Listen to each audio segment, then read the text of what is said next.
All right, hi. This is a review PowerPoint focusing on note-taking skills, comparing your notes to my notes that I'm going to show you in just a moment. You should only be opening this after you have read and taken notes, either online and shared them with me through Google or handwriting your notes. Either is fine with me. All right, remember the proper outline. Outline focuses on two big ideas: having the proper indentations and numbering the proper sequence for numbering or labeling.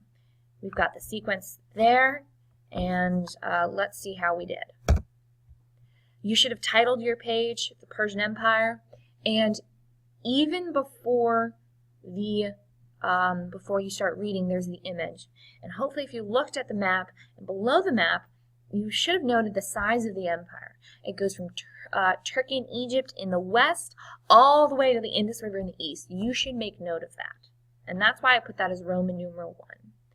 More information: it's the modern-day country of Iran, and during this time in history, when it's established, the 5th century BCE, kind of, when Xerxes tries to take over Greece. It's the largest empire so far. Not the largest empire we've studied thereby, the Mongols, but the largest one if we go back in history so far.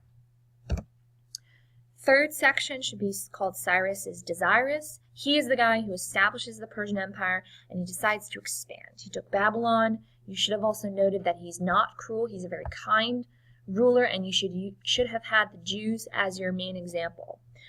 You should add this to your notes, however, that he did end the Babylonian captivity. That's not in your notes, but that's the time that they're talking about. The Babylonian captivity was when Nebuchadnezzar, if you remember him, of the Chaldeans, conquered Jerusalem and then forced all the Jews to move to Babylon and kept them there for 500 years.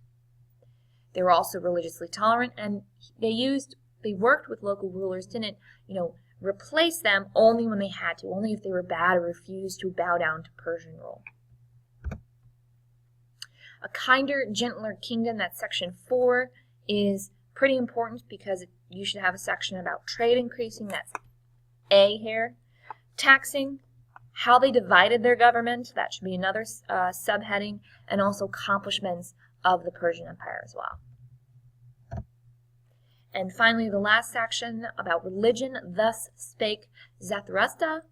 He is, or we say in English, Zoroaster. This is the native-grown Persian religion. They were monotheistic, and their beliefs, very important. Please make sure you note the good and evil fight, the final judgment, and their god, Ahura Mazda. So if you've got all of these notes, I would say that your notes are pretty good. If you missed anything, I want you to go back and add it to your notes, but also think about the process of when you were reading, what information clued you in, or try to think of how can you improve for next time.